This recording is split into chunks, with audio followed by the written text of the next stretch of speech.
हम लोग बीरबल की बात करेंगे आज। अकबर के दरबारी बीरबल, जो कि अकबर के 9 रत्नों में से एक थे। बीरबल का जन्म 1528 ईस्वी में हुआ था। इनके जन्म स्थान को लेकर इतिहासकारों में मतैक्य नहीं है। कुछ का मानना है कि इनका जन्म उत्तर प्रदेश के कानपुर के त्रिविक्रमपुर में हुआ था। कुछ इतिहासकारों का मानना है कि इनका जन्म मध्य प्रदेश के सिंधी जिला में हुआ था। अकबर और बीरबल के किस्से बड़े ही लोकप्रिय हैं और उन किस्सों से यह लगता है कि बीरबल की भूमिका अकबर के मनोविनोद करने और दरबार के गंभीर माहौल को हल्का करने की थी। ये भूमिका तो थी ही, लेकिन बीरबल की भूमिका सिर्फ इतनी ही नहीं थी, बल्कि बीरबल अकबर के नीति सलाहकार थे। अकबर सभी महत्वपूर्ण मामलों में बीरबल से सलाह लेता था और अकबर से अगर कहीं भी गलतियां होती थीं तो बीरबल उस गलती का एहसास अकबर को करा देता था। दरअसल अकबर बादशाह है, तो उसकी गलती का एहसास कराना, प्रत्येक व्यक्ति उसकी गलती का एहसास करा नहीं सकता। तो यह स्थान बीरबल को दरबार में, यह स्थान या अकबर का इस तरह से अकबर का ऐसा कृपा पात्र था जो अकबर की गलतियों का अप्रत्यक्ष रूप से एहसास करा सकता था। यानी यह बात ये साबित करती है कि बीरबल अकबर के कितना नजदीक था और इन दोनों के रिश्ते कितने घनिष्ठ थे। बाद के समय में तो ऐसा हो गया कि अकबर हमेशा बीरबल को अपने साथ रखने का प्रयास करता था। यहाँ तक कि सैन्य अभियानों में भी वह बीरबल को अपने साथ ले जाता था। तो ऐसे एक नवरत्न की बात आज हम लोग करेंगे। बीरबल जन्म 1528 ईस्वी में हुआ। मूल नाम, एक प्रश्न बार बार पूछा जाता है कि बीरबल का मूल नाम क्या था। तो बीरबल का मूल नाम आप जानते हैं, महेश दास था। महेश दास था। बदायूं, जो कि अकबर के समकालीन इतिहासकार हैं, वो बीरबल का मूल नाम गदई ब्रह्मदास बताते हैं। ब्रह्मदास बताते हैं।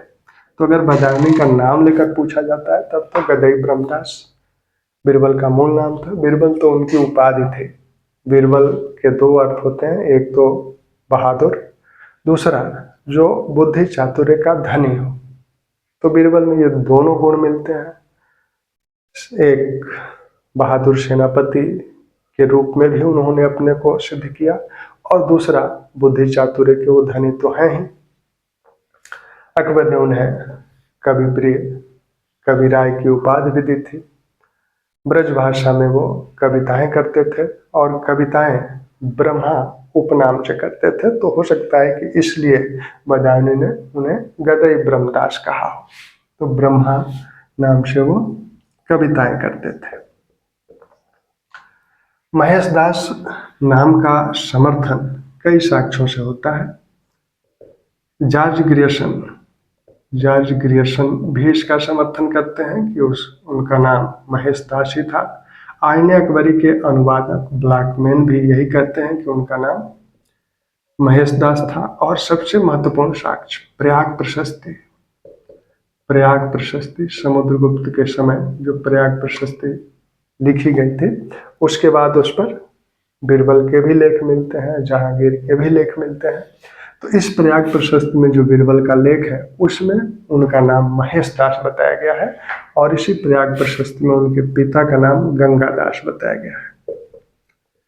उनके पिता का नाम गंगादास, ये दोनों नाम प्रयाग प्रशस्ति में बताए गए हैं, वो जो कि सबसे सबल प्रमाण है उनके महेश दास नाम होने का।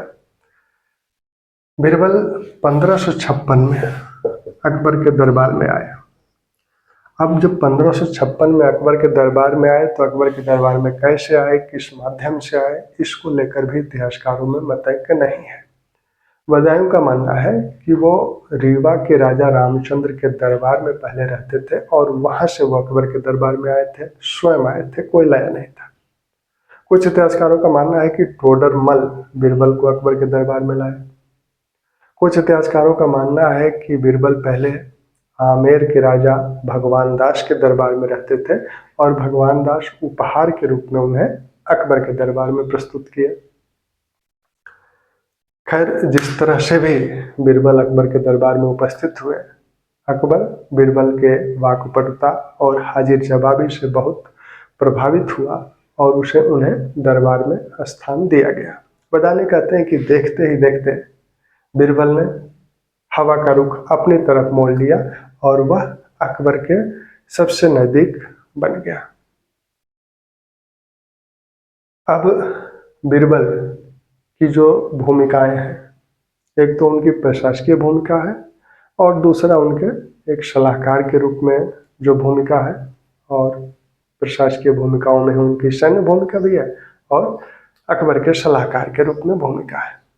एक किस्सा जो बड़ा ही विख्यात है, बीरबल की खिचड़ी, तो उसका जिक्र हम लोग कर लें। एक बार अकबर ने ये शर्त रखी कि अगर कोई जाड़े की रात में यमुना नदी में पूरी रात पानी में खड़ा होकर व्यतीत करेगा तो उसे इतना इनाम दिया जाएगा। अब ये बहुत ही कठिन कार्य था, लेकिन एक ब्राह्मण जो कि जरूरतमंद था, जिसे अपने बेटी का विवाह करना था, उसे धन की आवश्यकता थी, तो वह इस कार्य के लिए तैयार हो गया कि ठीक है, मैं पूरी रात यमुना में खड़ा होकर बिता दूंगा। वह पूरी रात यमुना में खड़ा होकर बिताया।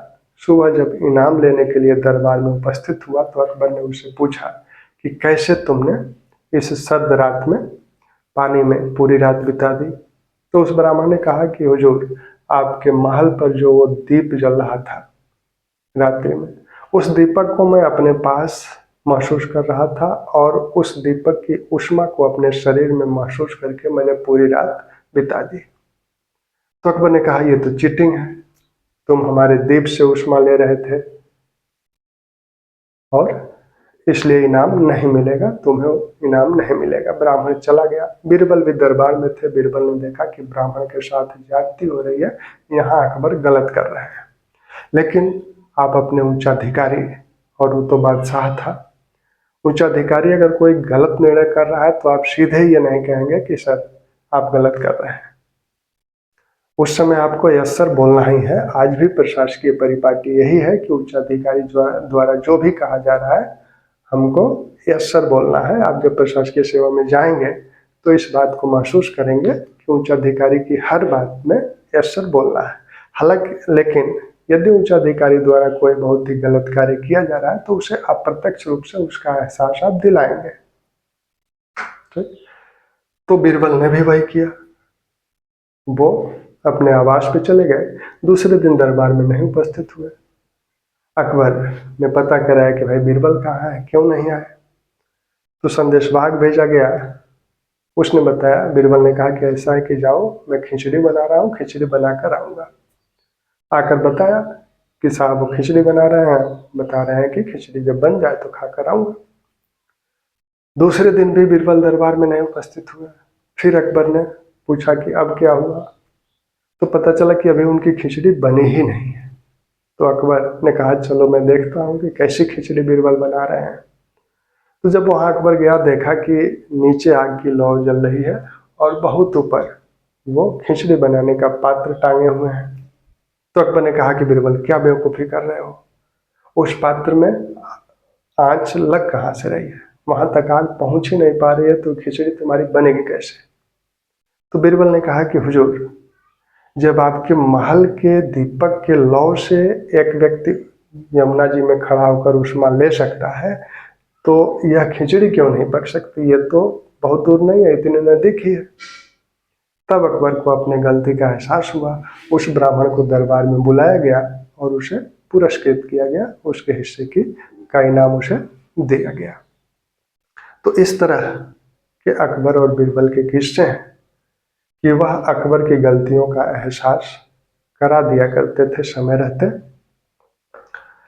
अब बीरबल को जो जो प्रशासकीय जिम्मेदारियां दी गई, दो महत्वपूर्ण जिम्मेदारियां उन्हें दी गई थी।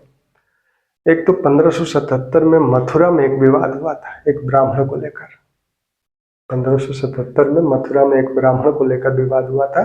उसमें स्थानीय काजी द्वारा यह आरोप लगाया गया था कि एक मस्जिद बनाने के लिए सामग्री इकट्ठी की गई थी। उस सामग्री पर उस ब्राह्मण ने कब्जा करके मंदिर का निर्माण करा लिया, और जब उसे इस बात के लिए रोका गया तो उसने मोहम्मद साहब और इस्लाम के लिए अपमानजनक शब्दों का प्रयोग किया, उनका अपमान किया। अकबर के दरबार में ये शिकायत की गई। अकबर उस समय सुलह कुल की नीति पर चल रहे थे, तो उन्होंने इसकी जांच के लिए 2 लोगों को नियुक्त किया, जिसमें से एक बीरबल थे और दूसरे अबुल फजल।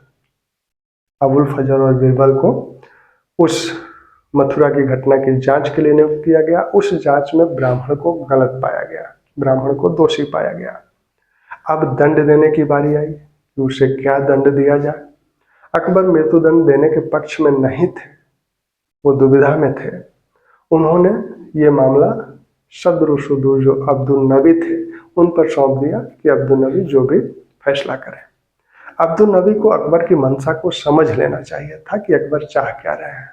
अब्दुल नबी नहीं समझे या समझ के भी अनजान बने रहे, और उन्होंने ब्राह्मण को मृत्युदंड दे दिया, जिसका दरबार में भी कई लोगों ने विरोध किया। अकबर अब्दुल नबी के इस व्यवहार से नाराज हुआ। बाद में उन्हें सदर सुदूर पद से हटाया गया। दूसरा मामला था 1578 में जालंधर में मदद मास भूमि की जो जांच की जा रही थी, तो उसकी जिम्मेदारी, जालंधर के जांच की जिम्मेदारी बीरबल को दी गई थी। सैन्य अभियानों में सबसे पहले बीरबल की नियुक्ति पंजाब में हुई, और पंजाब में ही नगर कोट की जागीर भी उन्हें प्रदान की गई थी। तो बीरबल को नगर कोट की जागीर भी दी गई थी। नगर कोट की जागीर अकबर द्वारा बीरबल को प्रदान की गई थी। एमएच आजाद ने अकबर और बीरबल की तुलना की है अरस्तु और सिकंदर से। एमएच आजाद अपने किताब दरबारे अकबर अपनी किताब दरबारे अकबर में बीरबल और अकबर की तुलना अरस्तु और सिकंदर से करते हैं। एमएच आजाद दरबारे अकबर में अरस्तु और सिकंदर का जो संबंध था, वही संबंध कहते हैं कि बीरबल और अकबर में था। तो ये तुलना अगर कभी पूछी जाए तो आप नाम लेंगे एमएच आजाद का। एमएच आजाद ने बीरबल और अकबर की तुलना अरस्तु और सिकंदर से की है। ठीक, अब जो बीरबल के दरबार में बैठने की जगह की जहाँ तक बात है, तो उसमें एमएल राय चौधरी दीन इलाही उन्होंने लिखा है। तो दीन इलाही में वो बताते हैं कि दरबार में कौन कहाँ बैठता था। बीरबल किस दिशा में बैठते थे, फैजी किस दिशा में बैठते थे, अबुल फजल किस दिशा में बैठते थे। तो उन्होंने कहा कि उत्तर पूर्व दिशा में बीरबल बैठते थे, उत्तर पश्चिम दिशा में फैजी बैठते थे, और दक्षिण पूर्व दिशा में अबुल फजल बैठते थे। अक्सर प्रशासकीय कार्यों में गलती पर अकबर अपने दरबारियों पर नाराज हो जाया करता था। अकबर बहुत गुस्सैले स्वभाव के भी थे, तो उनके गुस्से का कोप भाजन अक्सर दरबारियों को होना पड़ता था। लेकिन मानसरेट कहते हैं कि 3 लोगों पर अकबर कभी गुस्सा नहीं किया।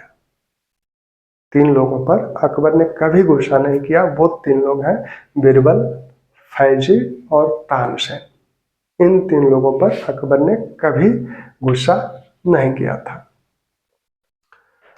अकबर बदानी के संदर्भ, अगर बीरबल के संदर्भ में बदानी कहते हैं।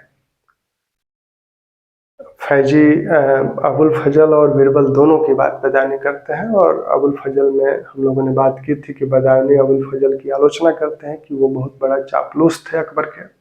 लेकिन बीरबल के संदर्भ में वो ऐसा कुछ नहीं कहते। हाँ, इतना जरूर कहते हैं कि देखते ही देखते बीरबल ने हवा को अपने पक्ष में मोड़ लिया और अकबर के वो सबसे घनिष्ठ बन गया। लेकिन वो उन पर चापलूसी का आरोप नहीं लगाते हैं, बीरबल पर बदामी चापलूसी का आरोप नहीं लगाते हैं। अक्सर अकबर अपने दरबारियों के घर जाया करते थे, जो उच्च अधिकारी उनके थे उनके घर अक्सर वो जाया करते थे, लेकिन किसी भी दरबारी के यहाँ वो 2 बार से अधिक नहीं गए थे। लेकिन बीरबल के यहाँ वो 4 बार गए थे। फतेहपुर सीकरी में बीरबल के लिए अकबर ने एक अलग भवन बनवाया था जिसे बीरबल महल कहा जाता है, और जब वो बनकर तैयार हुआ 1583 में, तो अकबर स्वयं उसका उद्घाटन करने के लिए गए थे। अकबर स्वयं उसका उद्घाटन करने के लिए गए थे। अनीता शरीन बताती हैं एक वाकया कि एक बार हाथियों की लड़ाई देखी चल रही थी, उसको सब लोग देख रहे थे। अकबर भी थे, बीरबल भी थे। अकबर घोड़े पर सवार थे। एक बिगड़ैल हाथी बीरबल की तरफ आक्रमण किया, बीरबल पर आक्रमण करने का प्रयास किया। तभी अकबर अपने घोड़े से बीरबल और हाथी के बीच में पहुंचे, और अकबर अपने रोबीले आवाज में, अकबर की आवाज बहुत ही बुलंद थी, तो अपने बुलंद आवाज में उन्होंने हाथी को रोका। हाथी वहीं रुक गया, सहम गया। तो इस तरह से बीरबल की जान अकबर ने बचाई। एक घटना का उल्लेख पार्वती शर्मा अपने किताब अकबर ऑफ हिंदुस्तान में करती हैं। वो कहते हैं कि एक बार पोलो खेलते समय बीरबल गिर गए थे, और गिरने के बाद वो बेहोश हो गए।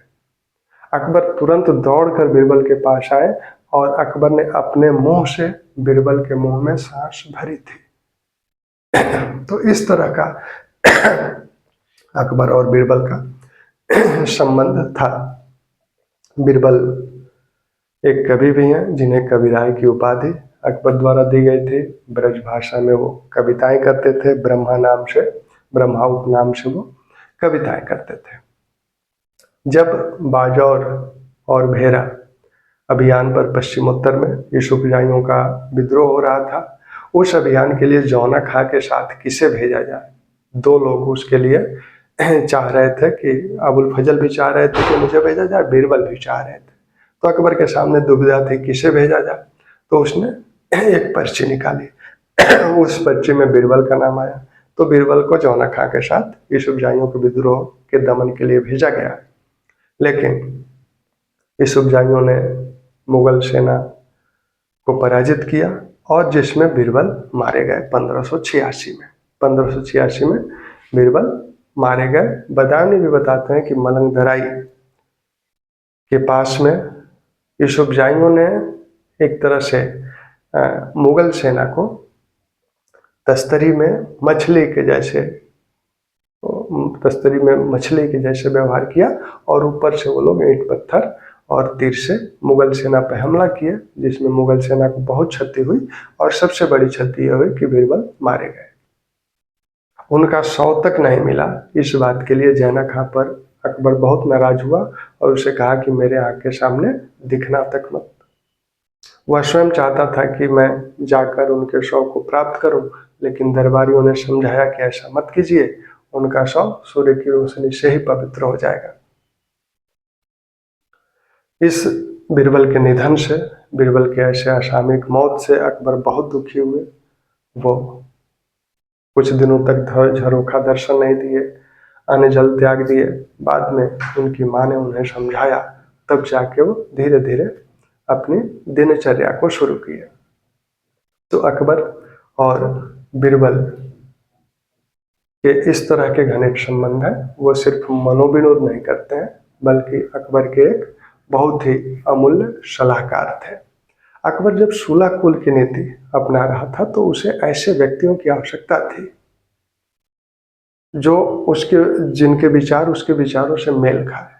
तो बीरबल भी कट्टरपंथी नहीं है, और अकबर ने बीरबल से हिंदू धर्म की ढेर सारी बातें सीखी। ऐसा कहा जाता है कि वैष्णव धर्म के संदर्भ में, सूर्य पूजा के संदर्भ में, जिस पर दोनों पर जिनकी आस्था बीरबल की थी, तो इसके लिए वो अकबर बीरबल से ही प्रेरित हुआ था। इबादत खाना में उसकी वाकुपटुता और हाजिर जवाबी का भरपूर प्रयोग अकबर ने कट्टरपंथी उलेमाओं के विरोध में किया। और जब दीन इलाही या तौहीद इलाही का गठन हुआ तो पहला हिंदू बीरबल ही थे जिन्होंने दीन इलाही को अपनाया था। हिंदू राजाओं में एकमात्र बीरबल थे जिन्होंने दीन इलाही को स्वीकार किया था, दीन इलाही को अपनाया था। तो ये कुछ अकबर और बीरबल के कुछ किस्से थे। 1583 में जो बीरबल भवन बना था, बीरबल महल बना था, उसका उद्घाटन की बात हम लोगों ने की। इस बात का उल्लेख हीरा मुखौटी अकबर द ग्रेट मुगल में करती हैं। हीरा मुखौटी की किताब, कुछ किताबों का भी नाम हमने बीच बीच में लिया है, तो उन किताबों का भी ध्यान रखिए। हीरा मुखौटी ने लिखा है अकबर द ग्रेट मुगल, और उसमें वो इस बात का जिक्र करती हैं कि उस उद्घाटन में, उस भवन का उद्घाटन स्वयं अकबर ने किया था।